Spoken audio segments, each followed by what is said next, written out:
غير انت يلي لو يعود الفقيد. أحبابك هم العيد، أرجوك عانقهم، لا تحبهم من بعيد.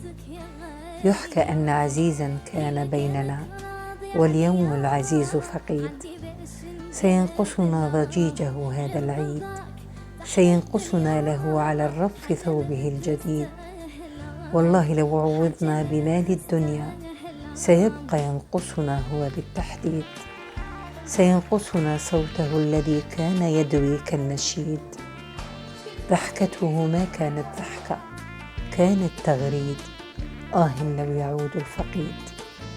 ليصبح حينها العيد عيد، بدل أن نسلم عليه أربع، نرتمي في حضنه ارتماءة الحضن الشديد. لكن كلمة لو لا ترد ولا تعيد. لهذا عانق أحبابك، لا تحبهم من بعيد. أحبابك هم العيد. لو يعود الفقيد.